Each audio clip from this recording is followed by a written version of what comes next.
No, police will score line. What is your emergency? Yes, I need someone to come to 34 Fairview Road in Canton, Mass. There's a man passed out in the snow. I think he's dead. We need, you got to get here ASAP, okay? I'm going to transcend line. I'm going to transfer to Canton. Okay. I know.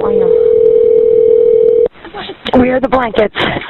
I don't see blankets, Terry. 911, what's your emergency? Yes, I need someone to come immediately to 34 Fairview. When you do your crime scene walkthrough and then your preliminary search, these are things that you would have found. Now, you're searching a crime scene in the snow, in a blizzard, and I've done it. The first things you're going to do is non-destructive methods. What are you looking for here? So we suspect vehicle accident, or do we suspect an assault and then followed by an animal attack? What are the theories that are going on here? So you establish a hypothesis, and then you start searching, keeping those hypotheses in the back of your mind, looking for evidence. And none of that was done here. None of the proper photographs were done. None of the securing of the crime scene was done correctly. WCVB animation shows how Reed had driven O'Keefe in her Lexus SUV to a house in Canton for an after-hours party, but then left without him.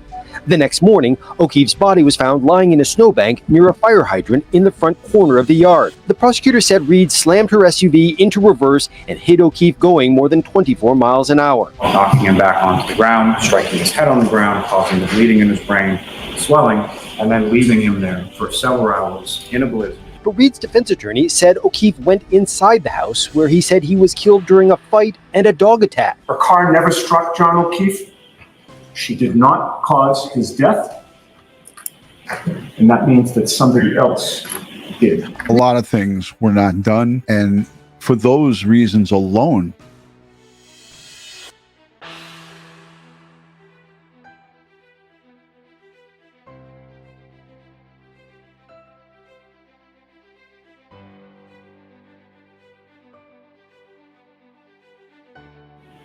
"45 pieces of bright red, black, and clear plastic pieces scattered all over the scene." the jury could find reasonable suspicion that they have not proven beyond a reasonable doubt, the Commonwealth, just based on this shoddy evidence collection here. And there's so much doubt that the defense brought up. So much doubt. In the video, Albert and Higgins seem to be play fighting. The video also shows O'Keefe and Reed leaving the Waterfall Bar. As they do, O'Keefe appears to have something in his hand. The day before, in court, prosecutors showed a partially shattered glass found next to O'Keefe's body. Fingerprints, DNA, hair and fiber, blood, anything on that glass? We heard nothing. She asked the police to send an ambulance as soon as possible, and the dispatcher asked if the man in the snow is still breathing. Or Fairview? Yes, there's a man unresponsive in the snow. Okay. Is he blue at all? Dead. You've got to get here, okay? Okay. What's going on? Is he face down? We just flipped him over. Okay. This is how the blood in the snow was collected in, looks like 6 Solo cups in a ShopRite bag.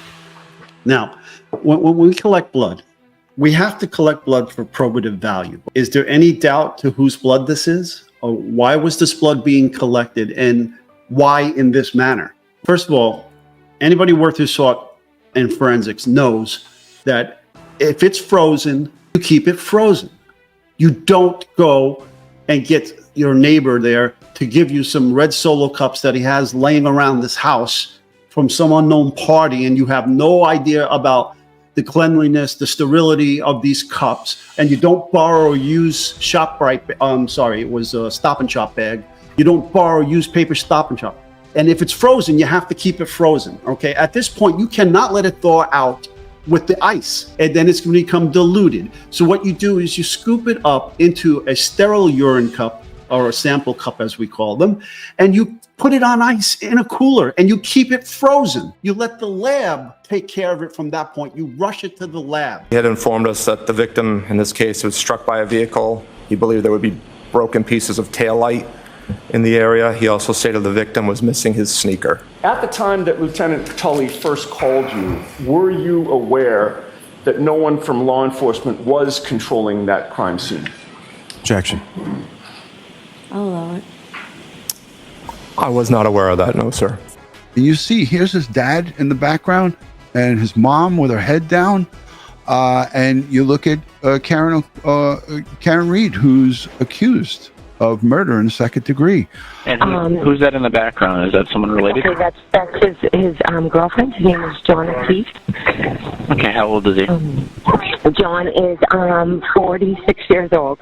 46. How long has he been outside? I don't know.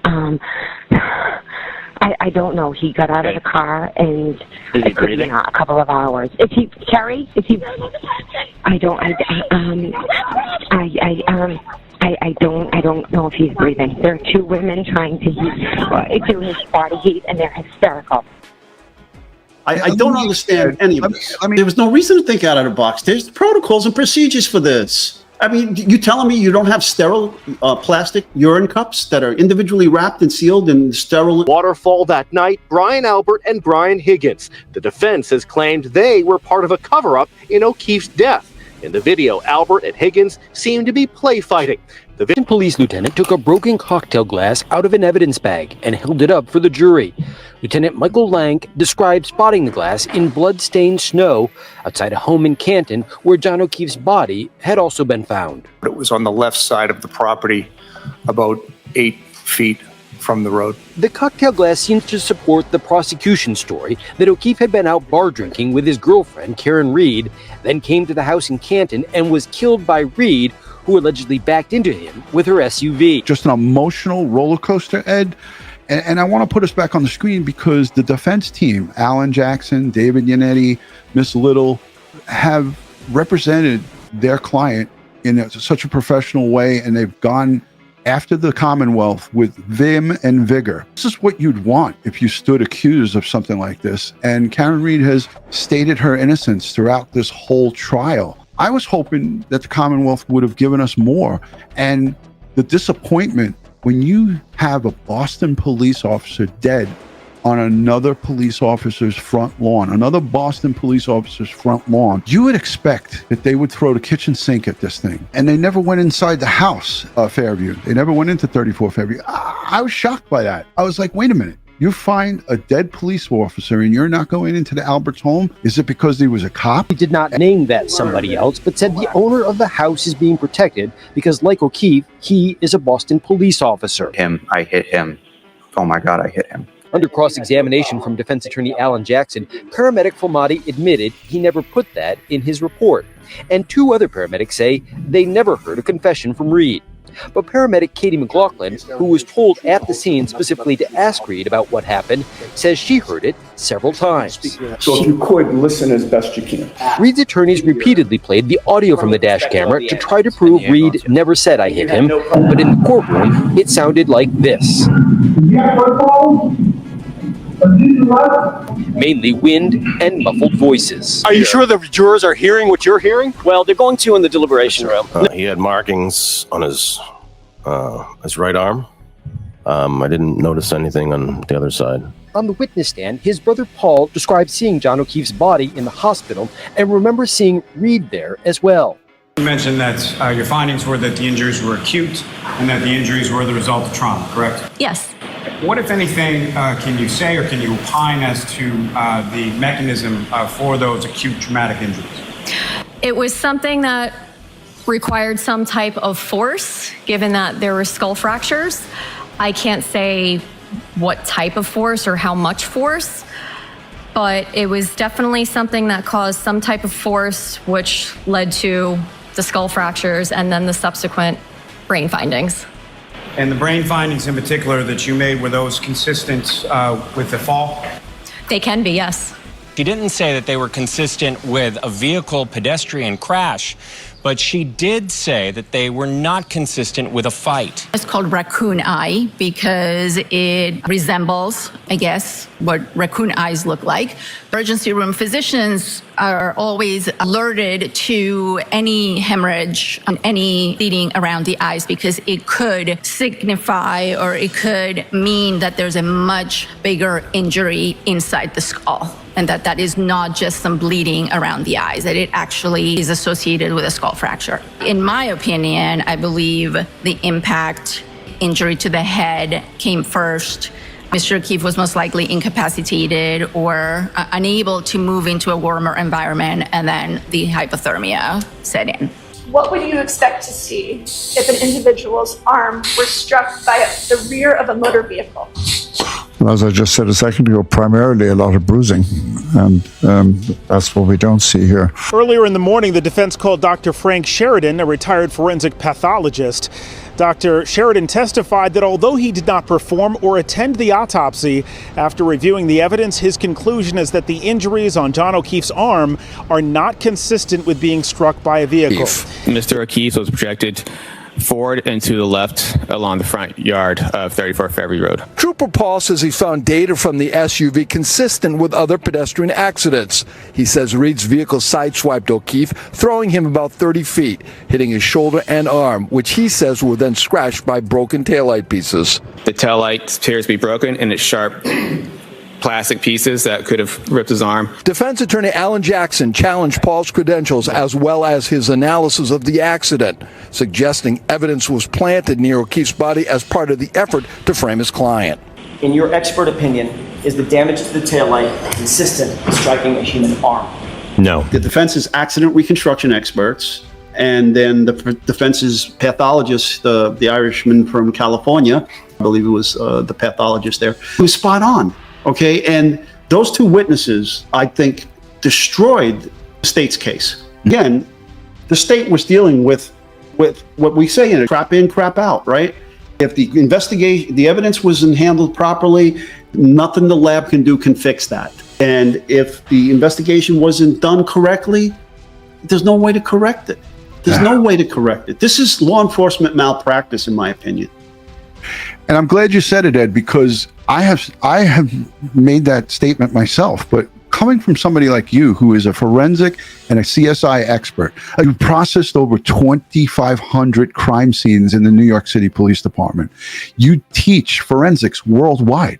You're out there teaching all different aspects of this business. And for you to call me and tell me that you're outraging family of John O'Keefe, my heart breaks with them. They should really, I mean, after this is all said and done, I mean, I don't know what kind of recourse they could have, but I look at John's mother, and I look at his father, I look at his brother and the family, and the kids that he was left to take care of, his nieces and nephews. Those are the people who I feel so sorry for, because the police let them down. Ed, you said it so well. This is malpractice on behalf of the forensic team, who's taxed with getting evidence and presenting it to prove who killed him. Now It's not just the forensics team. The whole investigation, the text messages, the stupidness of that. I didn't put the evidence there, so. Well, you didn't. All right, so jurors, I've told you before, lawyers cannot make comments. Jackson accused Paul of manipulating his review of the case to placate the lead investigator, Trooper Michael Proctor. That's why you have these opinions and conclusions that just don't make sense, correct? Well, Trooper Joe Paul testified on direct examination that on January 29, 2022, on Fairview Road in Canton, John O'Keefe was struck by Karen Reed's SUV, which was traveling in reverse at up to 24 miles per hour, and that O'Keefe was projected more than 30 feet. If his cell phone was found under his torso, under his body, what's your theory on how that cell phone ended up flying 30 feet with him? It just did. Just did. What is that? Perhaps that created an opportunity for evidence tampering, but the prosecution objected, the judge agreed, and that question was never answered today in court. In your expert opinion, based on all your testing, is the damage to the taillight that you saw consistent with striking a human head? No. The defense says the pieces were planted at the scene later by dirty investigators. They seemed to find it hours and hours later when there was much more snow on the ground, right? So that dog doesn't hunt. Did Michael Proctor tell you that he had received or retrieved John O'Keefe's cell phone from 34 Fairview Road in Canton? Objection. I'm going to allow that. No, I didn't know where it was retrieved from. You didn't know where it was retrieved from? Correct. All right. Say it again. If you wanted to move something large or heavy out of that basement without having to go through the main house, could you do that? Yes, I mean, it would depend what it was, obviously, how big it was, or How would you do that? there's a bulkhead door you can use. Got it. Where does that bulkhead door come out of? It comes out to the backyard right at the kitchen area. You can see it from the kitchen. And right to the left of that is the side fence. Yes. And directly through that side fence is the front yard. Yes. The same side of the front yard as John O'Keefe's body was found. Yes. You're a mile and a half from home base. You can't tell me that you don't have these supplies there. And if you don't, then your police department should be closed down. That's disgrace. I would not want to be a victim of a crime in Canton. How did you put it? It did not affect the integrity of the investigation, of your investigation, correct? That's what you said to the jurors. Correct. Do you know what the definition of integrity is? Doing the right thing when no one's looking. It means the quality of being honest and having strong moral principles, correct? Objection. Sustained. Do you believe that integrity means being honest and having strong moral principles? I believe that's part of it as well.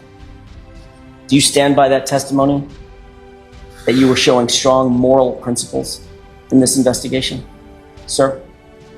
In the investigation part, absolutely. Through these text messages, absolutely not. They were juvenile and regrettable.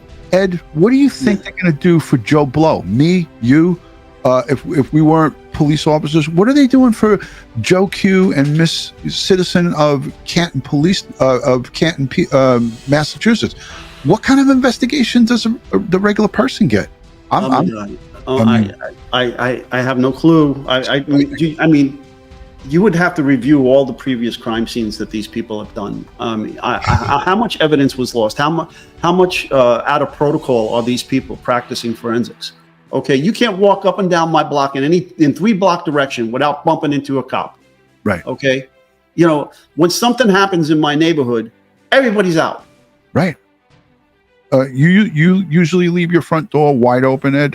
No, I can't get past my house with Kara. 4, 5, 6 o'clock in the morning, your house, the front door is not locked, and your dog doesn't bark. So the whole thing's crazy. Those injuries that may have come from a dog, how much evidence was lost there? We're not swabbing those injuries and getting the DNA potentially from teeth of a dog or claws of a dog. Okay.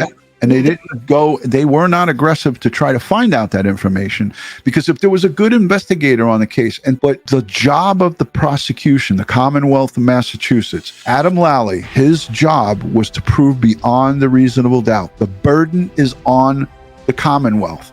And he did not, in my opinion, he did not, by any close stretch of the imagination, prove beyond the reasonable doubt that Karen Reed hit John O'Keefe with a car and left him to die in the snow. They didn't prove it. And I don't care what anybody thinks. If you look at this with common sense,